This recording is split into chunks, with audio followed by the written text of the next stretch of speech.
I'm freezing cold this holiday season, so I feel like I need a vacation somewhere warm. Maybe a nice road trip, maybe somewhere through the Southwest. You know, I got an uncle who's from Tennessee, so maybe Tennessee. So while I start planning my road trip from Memphis, Tennessee, here's top 10 places I'm definitely going to try and avoid. This is the top 10 terrifying places in Tennessee you should never visit. Number 10, Tennessee State Prison. Coming up first on our list of spots to avoid when you're driving through America at its best is Tennessee State Prison. I mean, hell, you probably won't avoid that on a good day, let alone if it's haunted. Though the prison might have shut its doors in 1993, it's remained a popular spot for dark tourists and paranormal enthusiasts who snuck in on some less than legal means to try and scope out if there's still any lingering spirits hanging around Old Sparky, the nickname given to the infamous electric chair inside the prison, which served as the last seat for countless inmates. Those who've been brave enough to venture forth have reported hearing unexplained clanging, a dragging of chains, footsteps following them as they walk through the empty halls, and feelings of inescapable dread approaching Old Sparky. Maybe that's a sign it's best to let the dead lie. And hey, my friends, hope you're all having a good holiday, but if you're looking for a reason to sneak away from the table for a bit, why not click through, spend the rest of the day with the most amazing gang, watch our videos, and toss a subscribe if you're feeling that generous. Okay, moving on, no more plugs, don't worry. Number 9, the Wheatlands Plantation. The Wheatlands Plantation has a surprisingly high amount of bloodshed packed onto one property. It's no wonder it's considered one of the most haunted spots in the entire state. In all the years since its construction, at least 70 people have lost their lives there on one property. Through battles in the Revolutionary War and Civil Wars, what contributed to a majority of the body count.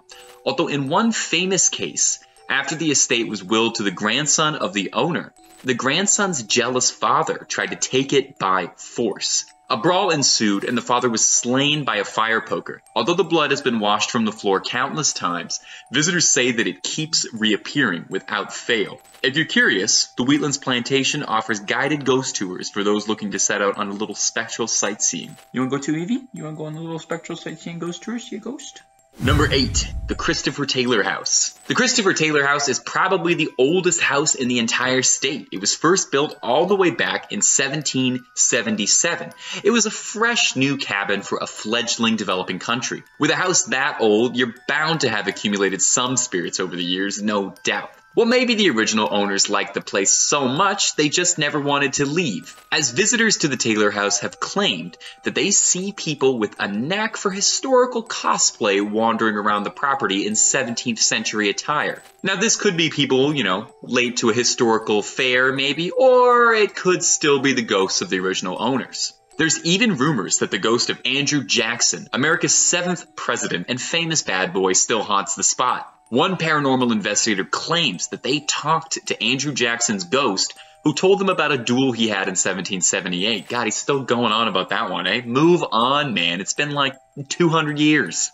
Number 7, Cragfont. Coming up next is the one and only Cragfont. Cragfont is a historic house in Tennessee, formerly owned by one James Winchester, who was an army general. He built the house personally in 1798. Setting out to make a castle fit for an esteemed revolutionary general like Winchester. Winchester lived a quiet life in the home, but future residents wouldn't be so lucky. Country music star Conway Twitty, who no doubt is infinitely more famous for being the butt of a lot of Family Guy jokes than he is a country music star, once reported after staying at the house he had to leave after he was being pelted by flying objects that were thrown around the house.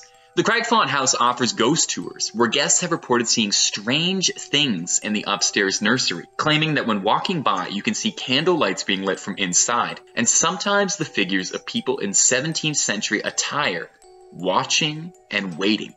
Number 6, Shiloh National Park.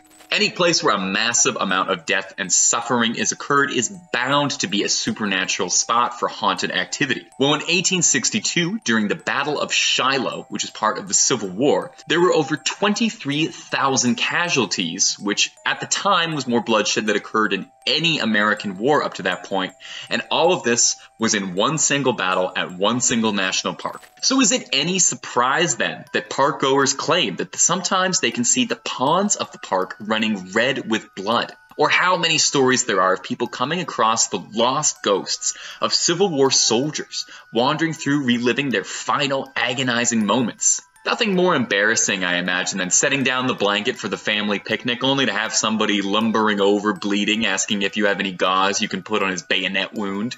Number 5, the Lotz House. Another place with deep roots to the Civil War is the Lotz House. This house saw the Battle of Franklin, an extremely bloody battle that took the lives of over 8,000 soldiers. The Lotz family fled, obviously, not looking to be a part of that, and when they returned, they found bodies stacked all over their property. Visitors claim that the Lotz family is still trapped inside, and that you can see the ghost of a little girl wandering around lost, and the ghost of a woman can be seen from the second floor, crying out for her lost loved ones. If you're curious enough to explore for yourself, the Lotz House does offer ghost tours, but I feel like I should tell you. The Travel Channel once dubbed the Lotz House the second most terrifying place in America. And number 1 is your local Denny's at 3 in the morning. Number 4, Meeman Forest. Okay, I'm going to be totally level with you. When I started doing this video, I was researching haunted spots in Tennessee, and this one immediately stood out to me, and now I actually want to go there. The Meeman Forest is an absolutely picturesque, beautiful hiking trail, and it is also said to be home to one of Tennessee's most famous ghosts, the Pig Man. The ghost of a factory worker who was disfigured horribly, making his face look like that of a pig. And now in death, he wears the head of a pig over his own and wanders through the forest seeking victims and retribution. He's got his own bridge, Pigman Bridge, that was what lit me onto him.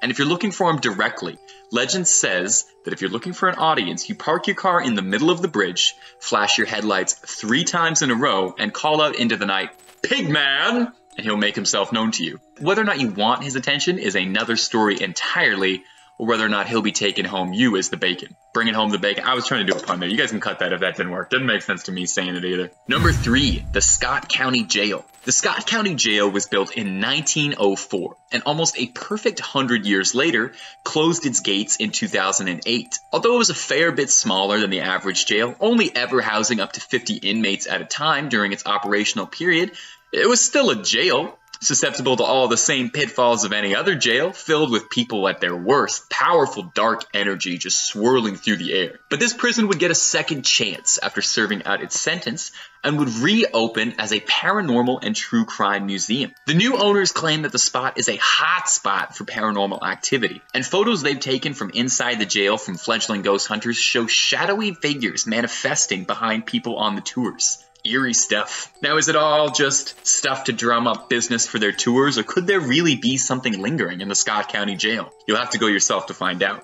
Number 2, the Nashville Cemetery. The Nashville Cemetery is one of the oldest cemeteries in the state, so it's no surprise that it's one of the most haunted as well. Otherwise, it wouldn't be on this list. I'm not going to tell you about a regular unhaunted cemetery. Among the many bodies laid to their final rest in this plot is one Ann Sanders, the ghost of a woman who, after running away from her husband after an argument, tragically plummeted to her death over a cliff above the Cumberland River. Her husband, distraught, pulled a piece of the boulder she fell off and had it carved into her headstone, installing a lantern up top so she could have a light to forever guide her in the afterlife. Isn't that sweet? Naturally, the headstone is very unusual and looks probably really different from all the other ones, and so it attracts a lot of attention from tourists coming to visit the cemetery. If the stories are to be believed, it's also attracting attention from spirits. People say late at night, usually after midnight, that they can hear wailing, crying, and sobbing seemingly emanating from the bizarre boulder headstones. Some stories as well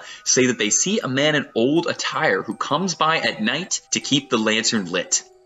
Ugh, eerie.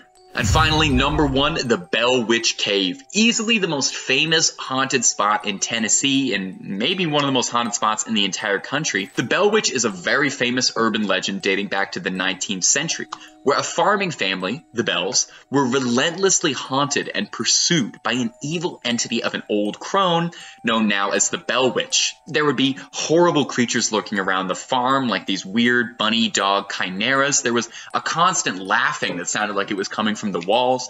The children would complain of vermin attacking them in their sleep, and that's just the stuff I remember off my heart. If you look up the Bell Witch haunting, there is so much going on, and I'm surprised there's not more movies about it, to be honest. Once even, Andrew Jackson, 7th President of the United States, famous President Bad Boy, wanted to visit the Bell Witch property himself because he wanted to see if any of these rumors were true.